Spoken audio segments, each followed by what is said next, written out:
mean, very, very proud of our entire group, you know, the players, the staff. Winning on the road in a conference like the Big East, you know, it's very challenging. And in particular, these meaningful games in the month of February and March, where, you know, at times there's additional pressure because of what's at stake with the end being near. So, you know, for us to get our 5th road win in the Big East is something that we're proud of. And now we have that one remaining game, Providence at home on Saturday.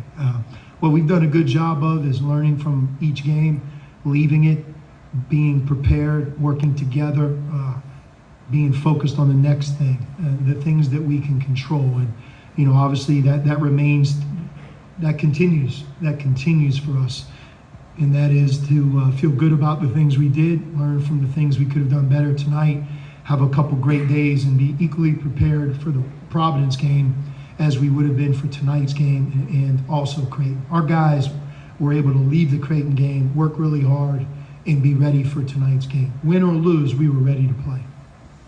Thad Matta, Sean, just said that he thinks you guys are playing some of the best basketball in the country right now. Do you feel like you're playing your best basketball of the season as a group right now? We are, and, you know, I'll back it up. You know, we've had 6 turnovers against Creighton in a 40-minute game, very high-level game, a game that was played with a big pace to it. And tonight we have two scoring offensive teams playing a game. We had 5. So if you think about that, in the last 80 minutes that we've played, we've had a total of 11 turnovers. And, you know, playing with pace, sharing the ball, again, 15 assists, 5 turnovers. Against Creighton, we had 24 assists, 6 turnovers. I think that's something that, you know, any coach would take, and we want to continue that. We want to keep growing and building. Also, our defense, we were not perfect tonight. We had some errors on our end. I do think Butler's a very difficult team to defend, especially here in Hinkle. But we were better in the second half, and I thought we were more difficult to score on in the second half, aside from our fouling. Yeah, first half obviously highlighted by Butler going 8 of 13 from 3. How did you think you used the phrase turn the water off from 3-point range in the second? Yeah, I mean, thank goodness we were 6 for 15. So, you know, we didn't get blown out of the water there. But, you know, they hit a couple tough threes. I mean, look, from a shooting perspective, you know, you have Telford when he's shooting it 3 for 5. Obviously, Pierre Brooks 3 for 6. Patrick McCaffrey's an excellent shooter, 3 for 6. Finley Bizjack is a very good shooter, 2 for 7. And then you have, you know, Bowden Kapke coming in at the center position. They can really shoot the ball. And so, you know, 12 for 28. I wish we would have done a better job in that area. We'll take a look at a couple of the breakdowns that we had.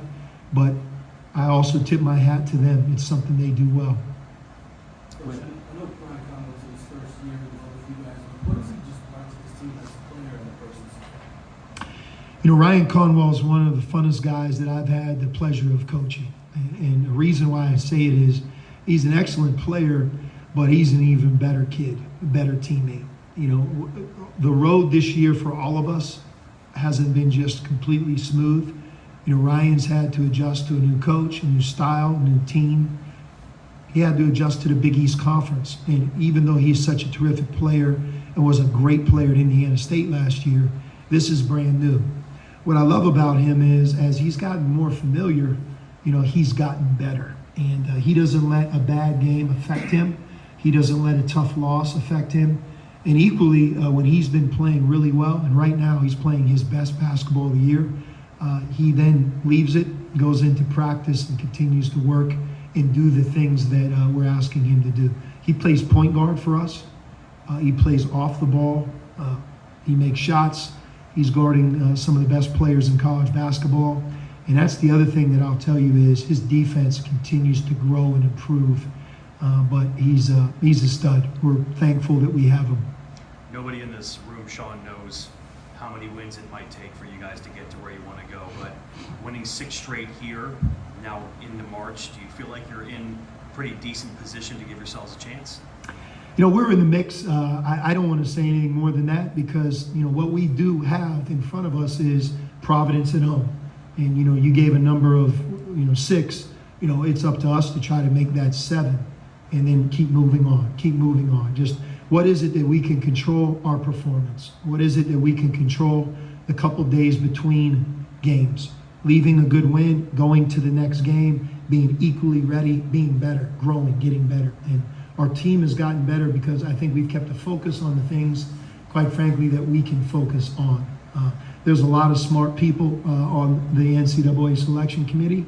We're represented by the best basketball league in America, and you put those two things together, I think they'll get it right. Coach, just how important is the bench corner? Because you guys outscored Butler, I think it was 17-5. Just how important is that, especially at this time of year and in conference play? Yeah, so we have three guys that we really play who don't start: Dante Maddox, John Ugly, and Jerome Hunter. Tonight, Jerome and John were really good. I thought a big reason that we were winning 44-40 at the half was the play of both Jerome Hunter and John Ugly. And John gives us obviously the big physical presence.